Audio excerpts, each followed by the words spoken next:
जी बोली माँ। अरे क्या तो घट गया धन सोना, क्या तो घटा खजाना, तो अरे क्या तो कीमती हुई मधुपुर कॉलेज में जरूर करके मुझे कोई चीज को कमी नहीं हुआ है बेटा।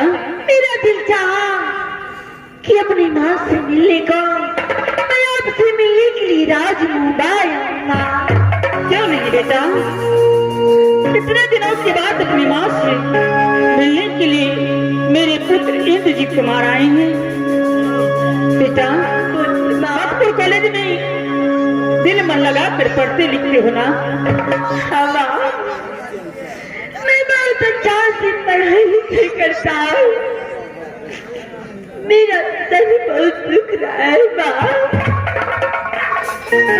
हाँ बेटा, मेरा दिल चाहता है कि अपनी माँ की गोद में थोड़ा देर आराम कर लो। अरे तुम रोती क्यों, क्या हो रहा है? अरे माँ के पास तुम रोते हो, कोई चीज का कमी हो गया बेटा, कोई बात हो गया?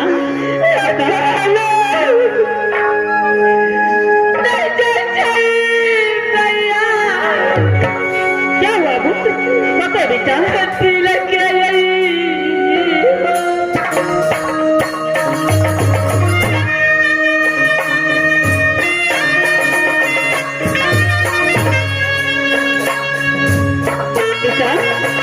मत रो मेरे लाल, मत रो।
बेटा ऐसे नहीं बोलती, क्या हुआ तुम्हें?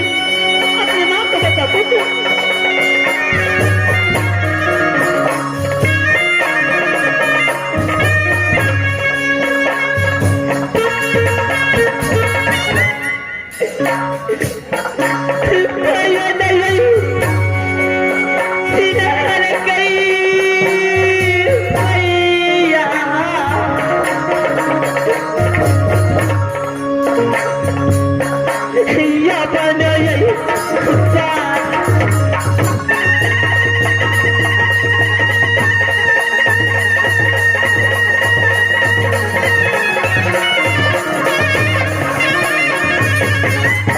बेटा माँ कुछ समझे नहीं, क्या बात है बेटा?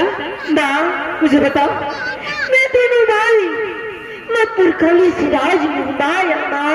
अच्छा माँ सुना से एक रोज कर छुट्टी लेकर के ललन फुलवारी गया गेंद गेंद खेलने के लिए। हाँ लेकिन ललन बाग जाने से पहले माँ सुना ने बोला था कि बेटा इंदल मेरे लिए एक फल लेते आना। जब उस बाग में दोनों भाई गया, घूमा, गिन गिन खेला, लेकिन आते समय एक फल तोड़ा। भैया जी ने, मुझे भूख लगा था माँ, हाँ मैंने वो फल खा लिया। उस फल की खाती मेरा भैया 100 कोरा बदन पे मारा। आज तक लगता है कि मेरा प्राण नहीं बचेगा।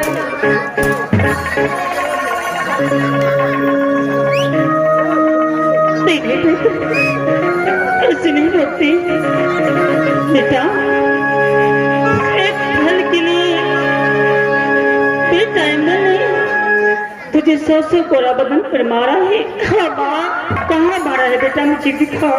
माँ अब देखिए, मेरा तल भी दिखी माँ। हाँ दिखा तो देखिए माँ।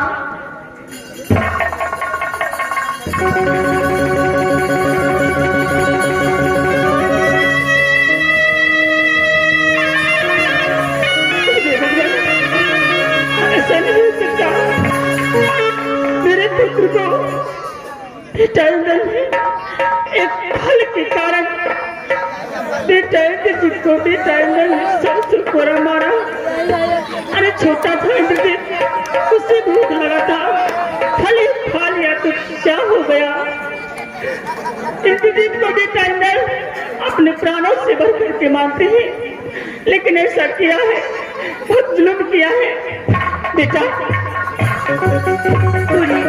बेटा देखो, इस समय तुम मथुर कॉलेज पढ़ने लिखने के लिए, अगर तुम्हारे पिताजी आ गया तो ना तुझे जिंदा छोड़ेंगे ना मुझे। इस समय तुम मथुर कॉलेज पढ़ने के लिए बेटा। ठीक है माँ, मैं यहाँ से जा रहा हूँ। ठीक है, जाओ बेटा।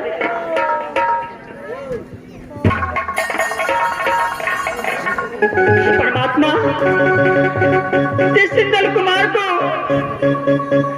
मैं अपनी लाली पलंग पर लग पोस पाल कर छैला जवान किया, सोना चांदी का भस्म खिलाकर छैला जवान किया। आज उसके पुत्र ने मेरे पुत्र इंद्रजीत को 100 कोरा मारा है। भगवान, मैं भी छोड़ने वाली नहीं। मैं अपने पुत्र को मार देख के मेरे दिल में ऐसा तूफान जगा है कि मुझसे बर्दाश्त करने की क्षमता नहीं।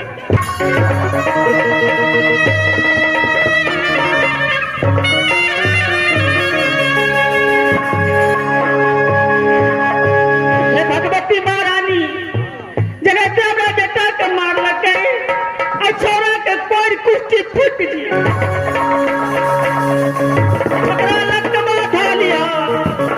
दुर्गा महारानी दशमी जी तो 200 फीट सोई का जोड़ा खसी चढ़ा के बेटा मोड़ से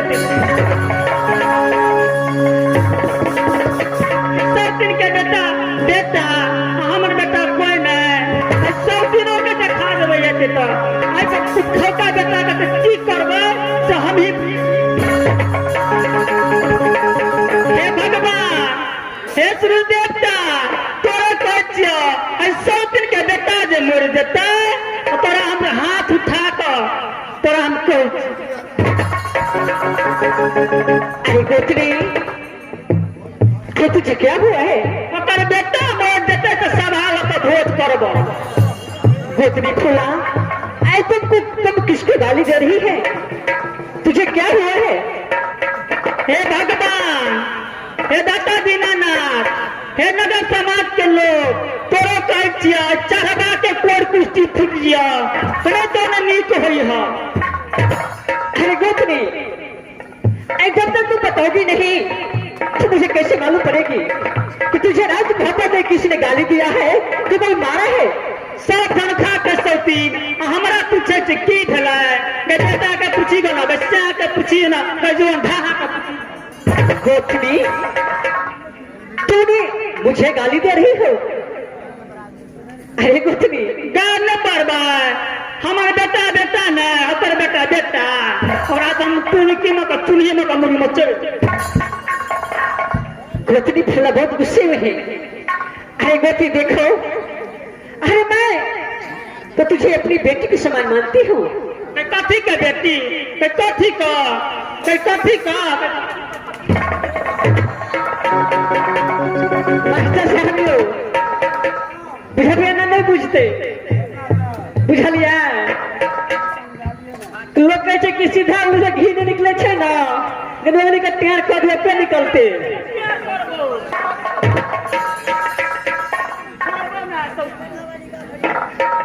पत्नी तुम कैसे गाली दे रही थी? एक बार देख केकरा गैर पर बैठे हमरा बेटा का मार लेके टपरा। अगर मैं अपना बेटा से तुझे मैं शादी कर दूं तो कैसा लगेगा? गए छोरा का तो मुड़ी मचर का कुनकी में कर दिया। तेरा बेटा नहीं मरता, तेरा बेटा एक काली जी का पैर दबा है। ये बेटा खाओगी कैसे ही आप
नहीं पूछ रहे शौकीन हमार धन्य दिखाए तो धन्य मारो तो गया बंद ही आवाज कथी कर देगा? मोटर का ठीक कर दो। अब अरे जवाब डालो तो तार बैग का दे आराम से महाराज जी, आराम से महाराज का फोन कर दो। भैया सागरन महाराज का फोन कर दो। तेरे मुंह है माइक में फोन कर दो महाराज को, माइक में फोन दो।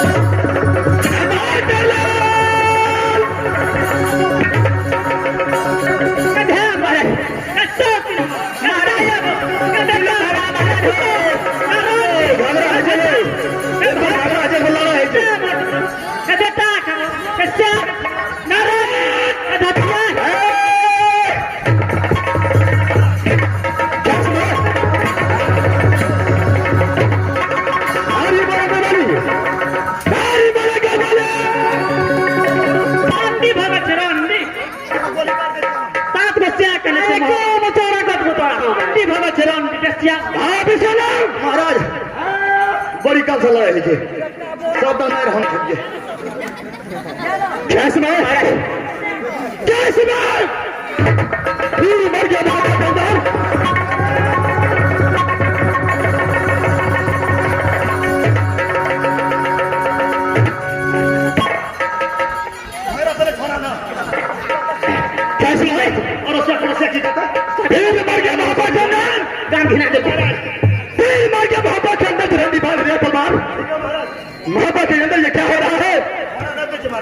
आगे सुनो दिलू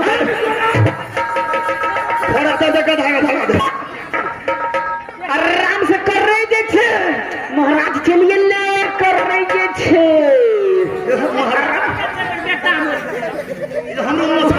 कोरोना वायरस में आपस में मर गेल से चुप है करो ना धन हमर से आगे खर्चा खर्चा धन हमर ये क्या हो रहा है बाबा के अंदर नारी नारी चुप है करो ना महारानी महाराजा से चुप है करो ना महाराज चलो सामने आओ झगड़ा का जवाब नहीं था महाराज क्या वो भागो अन्ना अन्ना का गाड़ी पड़े थे महाराज कैसे कर पाता था झट्टा के खा नारी चलो सामने आओ प्रणाम सरना खुश रहो तोरा से के खा ले नारी ये क्या हो रहा है बाबा के अंदर स्वामिना ये कैसा लड़ाई है दोनों गोपिनी के साथ और सुनाओ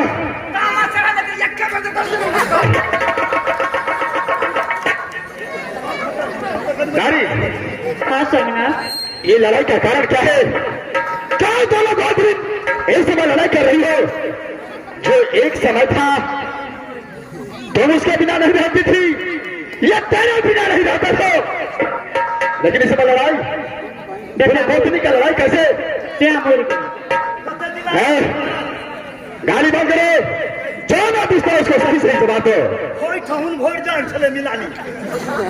स्वामिना बात कुछ नहीं है लेकिन बात बहुत जुनून की बात है स्वामी क्या जुनून की बात है हाँ स्वामी बताओ दर्शन को स्वामी एक समय की बात है बेटा अंदर और इंद्रजीत माधपुर कॉलेज से राजमहल रहे थे क्या बेटा इंदल बेटा इंद्रजीत मधुपुर कॉलेज से राज मोहब्बा रहे थे हाँ स्वामी अच्छा उसके बाद दीदी सोना को महल में गए और दीदी सोना से दोनों बालक ने कहा कि माँ सोना मुझे एक चीज का विलासा लग गया है कि राज मोहब्बा के अंदर एक ललन बाग है दोनों भाई को दिल करता है कि इसमें ललन बाग में खेलने कूदने के लिए जाओ दीदी सोना ने दोनों बालक को छुट्टी दे दिया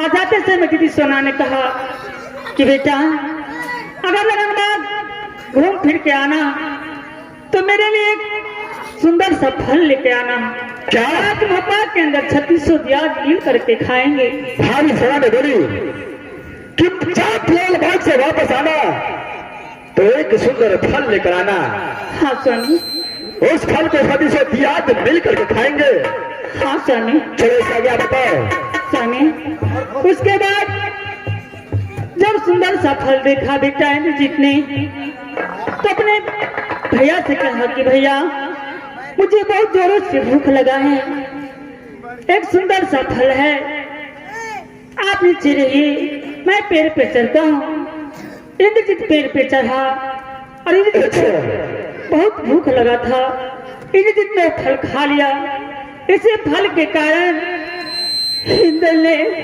बेटा इंद्रजीत को सबसे पूरा बदन पर मारा है क्या बेटा जब फल तोड़कर इंद्रजीत को हाथों में दिया इंद्रजीत ने फल खा लिया और उस फल के कारण इंद्र ने इंद्रजीत को 100 घोड़ा बदन पे मारा समय इसी बात को लेकर मुझसे बर्दाश्त नहीं हुआ इसलिए दोनों बिरादरी में झंझट और झगड़ फंस गया स्वामी नारे जब बड़ा भाई था इंदल इंद्रजीत को मार दिया तो क्या गुनाह कर दिया जिसके कारण तूने लड़ने के लिए तैयार हो गई स्वामी